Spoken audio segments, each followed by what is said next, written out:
Oi, eu sou o pastor Alberto Rodrigues, estou aqui gravando mais um vídeo na sequência, dos 10 mandamentos, conforme nós havíamos prometido.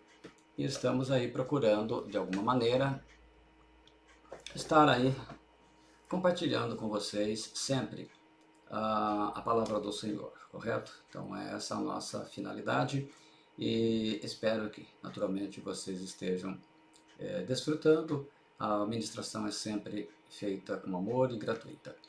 Então nós vamos para a segunda parte da mensagem, os 10 mandamentos.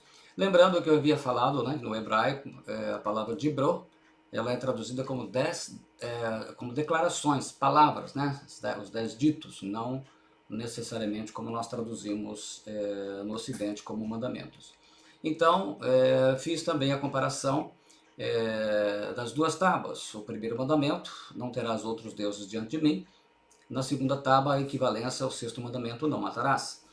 O segundo mandamento, não farás para ti imagem de escultura. O sétimo mandamento, não adulterarás. E essa relação assim, o terceiro mandamento, não tomarás o nome do Senhor teu Deus em vão, com o oitavo mandamento, na segunda tábua, não furtarás. O quarto mandamento, lembra-te do dia de sábado para o santificar, com o nono mandamento, na segunda tábua, não dirás falso testemunho contra o teu próximo.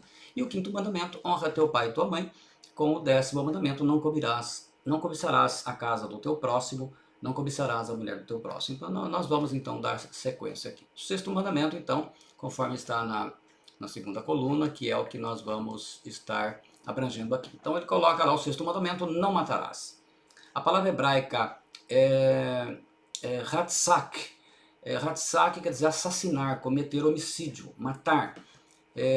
Literalmente, o texto melhor traduzido seria não assassinarás, como os próprios rabinos judeus nos nossos dias, eles também assim têm o entendimento. Significa então tirar a vida sobre um sistema legal onde a pessoa teria que responder às estipulações de um código legal, não importando se matou sem intenção, intencionalmente. Quem comete aborto, por exemplo, viola claramente esse mandamento. Por esse mandamento, os seres humanos são lembrados e exortados a lutar pelo cuidado das questões pertinentes aí à vida, de modo que no nível de relacionamentos pessoais ninguém morresse pelas suas mãos. E isso inclui também os bebês no ventre de suas mães. Esse mandamento, ele aponta para a santidade da vida humana aos olhos de Deus e foi incorporado no Novo Testamento como um dos fundamentos dos apóstolos também. O aborto é a forma mais cruel e covarde de violar esse mandamento, matando-se crianças que não podem se defender, fazer escolha, fugir, gritar por socorro. As pessoas que praticam o aborto, elas violam gravemente esse mandamento contra um pequeno ser que não pode gritar, que não pode se defender, não pode fugir. Ele morre sem piedade. O sétimo mandamento, não adulterarás. A palavra hebraica aí é nawaf, quer dizer cometer adultério. O adultério inclui qualquer tipo de forma de infidelidade de marido e de mulher. Flertes, e-mails, WhatsApp, Facebook, Twitter, celular, o que vocês imaginarem das redes sociais, que tem muitas que eu já nem conheço.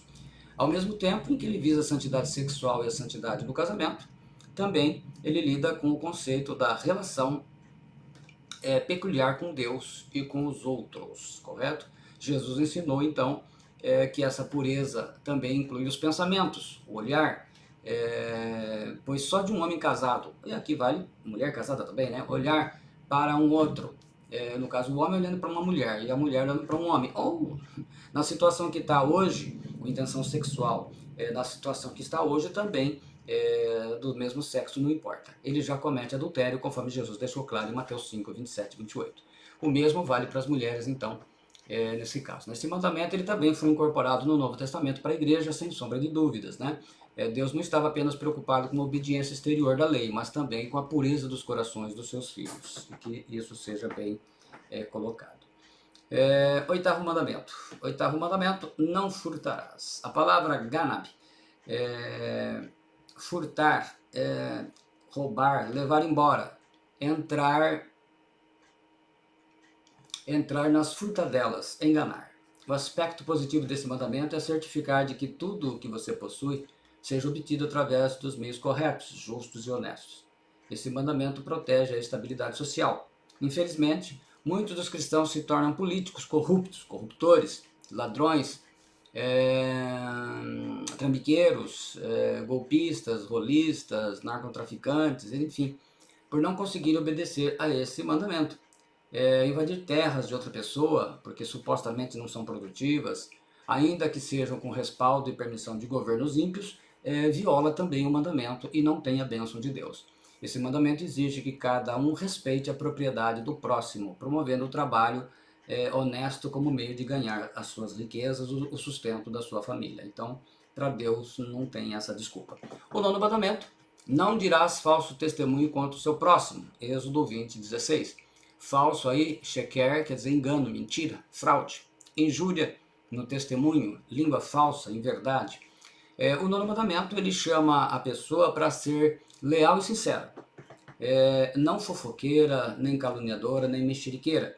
Nas questões de justiça, a justiça dos homens, é exigido o quê? Integridade. As palavras não podem ser usadas apenas para servir aos propósitos da própria pessoa. E a gente vê, especialmente em época de eleições, como é que se viola esse mandamento, né? Mesmo muitos que se dizem evangélicos, pastores, né? O mandamento ele é dirigido contra a deliberada distorção da verdade. As falsas testemunhas e os advogados que vencem as causas usando mentiras, seu poder de influência e até poder financeiro, o poder financeiro também dos seus clientes, violam gravemente esse mandamento. Sugere um julgamento legal de que um falso testemunho pode levar à punição para o próximo e uma pessoa, nesse caso, inocente. O comportamento de um falso testemunho é condenado nas Escrituras por causa dos seus efeitos desastrosos e malignos, né? Uma coisa diabólica, desgraçando a vida de pessoas inocentes e revelam o desprezo de Deus para com esse tipo de atitude, né? Basta dizer que os mentirosos não vão entrar no céu, né? João 8:44, Jesus disse assim: vós tendes por pai o diabo, e quereis satisfazer os desejos de vosso pai. Ele foi homicida desde o princípio, e não se firmou na verdade, porque não há verdade nele. Quando ele profere mentira, fala do que lhe é próprio, porque é mentiroso e pai da mentira. Então, a gente vê candidatos, um chamando o outro de pai da mentira, e na verdade o pai da mentira é o diabo, né? Então já começam por aí. E o último mandamento, o 10º mandamento, não cobiçarás a casa do teu próximo, não cobiçarás a mulher do teu próximo, nem o seu servo, nem a sua serva, nem o seu boi, nem o seu jumento, nem coisa alguma do seu próximo. Cobiçar, a palavra kalmad, quer dizer desejar muito, cobiçar, ter prazer em aquilo que não é seu. Os pensamentos e os desejos do coração não escapam à atenção do Senhor. O forte desejo de você possuir o que pertence a outra pessoa é errado, é pecado e viola o mandamento. Cobiçar descreve o quê? Um pensamento que é errado em si mesmo. Ou seja, você deseja às custas dos outros, por inveja, por ciúmes, querer o que pertence ao outro. Você não tem esse direito. A cobiça pode levar, naturalmente vai levar você a violar outros mandamentos. Você vai desonrar pais, né? O 5º mandamento, nos casos em que envolve dinheiro, né? Especialmente herança. Basta ver que quando tem herança envolvendo os filhos, né? Filhos, sobrinhos, enfim, parentes aí, é um tormento para a família. Viola o 6º mandamento, não matar, né? Porque muitos matam mesmo, né? Não só ladrões, né? Para ficar com os bens cobiçados, mas muitos da família. Às vezes, mulher mata marido, marido mata mulher, filho mata pai, e desse jeito, né? O 7º mandamento também, adultério, para ficar com a mulher do outro, ou o homem do outro, de outra, né? Infelizmente a coisa tá nesse pé. 8º, furtar, né? Para ficar com os bens cobiçados, né? Naturalmente, e mentir, para se beneficiar, para ficar com o que se cobiça. Aliás, eu creio que a mentira vai ser um dos pecados que mais vai mandar a gente para o inferno, porque dificilmente você consegue esconder outros pecados sem a mentira, não tem como. Então, nos 10 mandamentos, a gente coloca aí que Êxodo 20, capítulo 20, versículo 3, ele fala contra o politeísmo, né? Você poderá ver no Novo Testamento, por exemplo, Atos 14 e 15. O 2º mandamento, Êxodo capítulo 20, versículo 4, não fazer imagens. Você vai ver, por exemplo, 1 João 5, 21, Romanos 1, 23 e tantos outros textos. O juramento, não pronunciar o nome do Senhor teu Deus em vão, 3º mandamento, 20 de Êxodo, versículo 4, Tiago 5, 12, no Novo Testamento. Você vai ver o quarto mandamento, Êxodo 24 também, 20 capítulo, versículo 4. A gente poderá colocar aí como Romanos 14, 5, 6, Colossenses 2, 16, Gálatas 4, 10, em que ele tem uma nova visão da igreja. A igreja não estava condicionada a esse tipo de obediência, vamos dizer, até do modo fariseu, né? Os cristãos não guardavam dias especiais, né? Usavam o domingo, o primeiro dia, né, que depois veio ser chamado domingo, como culto, como trabalho. Então não havia essa situação, mas podiam usar o sábado. A visão era de ter um dia de descanso, né? Um dia especial para essa consagração. Agora a igreja primitiva, por exemplo, ela se reunia todo dia, todos os dias. Então não tinha um dia especial. No começo a igreja, por que ela não guardava? Se vocês lerem Atos, vocês vão ver que ela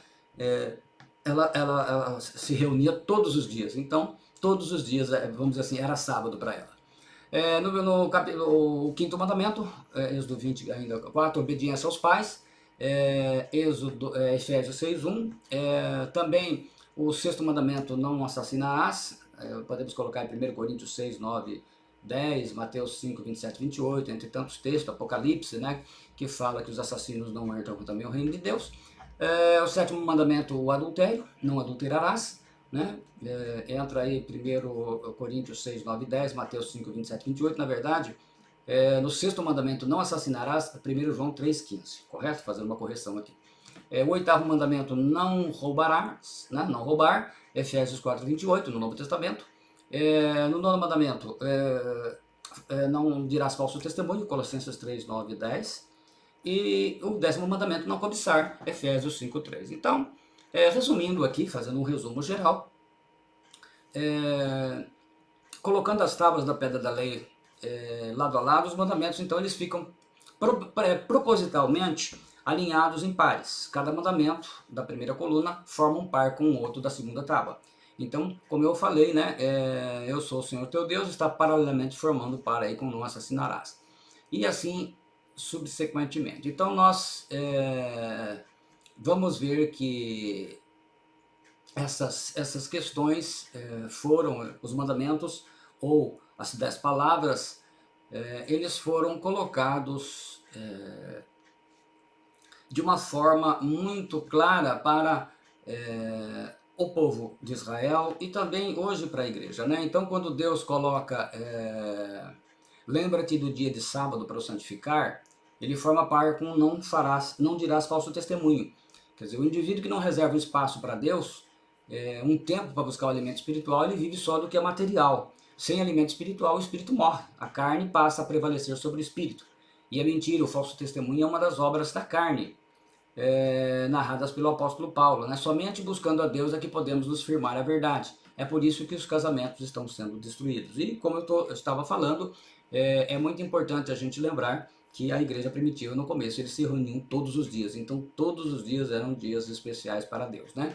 A verdade é a palavra de Deus. Assim, o homem tem que reservar um tempo para buscar Deus, para ler, estudar e meditar a sua palavra. Por isso que fala que Deus trabalhou no sexto, 6 dias, no sétimo ele descansou. Então, é uma forma de mostrar a necessidade de o quê? De um dia de repouso, um dia específico. No caso da igreja primitiva, era todo dia. Depois, com perseguição, essas coisas, os cristãos foram, ao longo do tempo, eles foram se reunindo no primeiro domingo. Mas eles não fizeram uma coisa para substituir a outra, para fazer uma coisa. E a guarda do sábado não era feita como eram feitos pelos judeus, né? Aquela guarda que era uma condenação se não fizesse, era apedrejado, como se basicamente se faz hoje, né? Uma coisa assim, que chega a ser bastante, uma cobrança bastante até sem misericórdia, né?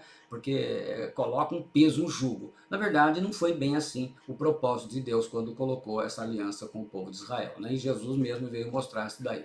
E também a gente dá um ênfase aqui na questão do honra teu pai e tua mãe, que forma parte do não cobiçarás a casa do teu próximo, né? Uma criança que não honra os seus pais, ela cresce sem limites, torna-se uma pessoa invejosa, ambiciosa ao extremo e percorre um caminho maligno para começar a desejar o que é dos outros, extremamente egoísta, amante de si mesma. Muitos pregadores têm confundido os 10 mandamentos com a lei cerimonial, que usava sacrifícios que simbolizavam a morte e a remissão dos pecados por nosso Senhor Jesus Cristo. Jesus é o fim da lei cerimonial. Não necessitamos mais de sacrifícios de animais para alcançarmos o perdão, mas os 10 mandamentos não perderam a sua validade e são a base moral, um guia para o comportamento humano e toda a sociedade humana. Eles foram escritos em tábuas de pedra, são eternos. De fato, Jesus disse em João 14, 21, aquele que tem os meus mandamentos e os guarda, esse é o que me ama, e aquele que me ama será amado de meu Pai, e eu o amarei e me manifestarei a ele. Quando se menciona a Aseret Adbrot, mais comumente conhecida como os 10 mandamentos, algumas pessoas possuem uma falsa impressão de que existem 10 mandamentos que foram separados como sendo os mais importantes da Torá. E na verdade, a palavra de Deus como um todo, é que eles são o coração de tudo, né? Mas é muito importante que nós precisamos aprender e entender a palavra. Nas próprias letras, Aseret Adbrot, em hebraico, né, os 10 mandamentos, ou 10 palavras, 10 ditos, demonstram o fato, né? São escritos com 620 letras, significando que Deus nos deu no Sinai os 10 mandamentos, que abrange 613 preceitos, e os 7, a lei de Noá, que se somando dá os 620. É interessante notar desses números, né, que mitzvot, os mandamentos, incluem os 10 mandamentos. Quando Jesus disse, e por se multiplicar a iniquidade, avon em hebraico, ele ensina o tempo que os 10 mandamentos serão desprezados totalmente. João, em 1 João 2,14, escreve, aquele que diz, eu o conheço e não guardo os seus mandamentos, é mentiroso e nele não está a verdade. Então, os mandamentos estão aí e devem ser obedecidos, devem ser praticados, e não há como a gente pensar diferente disso. Infelizmente, as pessoas estão aí pensando de uma forma muito diferente, achando que a sua vida, de alguma maneira, pode ser feita fora da palavra do Senhor. Eu creio que a gente não pode imaginar as coisas assim. Deus deixou a sua palavra e ela deve ser obedecida. Muito bem, hoje então estamos encerrando a parte 2 dos 10 mandamentos, a lição 17. Nós estaremos, nossa próxima lição, nós vamos estudar o tabernáculo de Moisés e trazê-lo à luz do Novo Testamento, como temos feito. Então, até a próxima lição. Se você gostou, deixe o seu like, que isso nos ajuda muito. Se inscreva no meu canal, se você puder nos ajudar. Acione o sininho de notificações e compartilhe a mensagem. Que Deus te abençoe em nome de Jesus Cristo. Muito obrigado, eu agradeço. Fiquem com a paz do Senhor.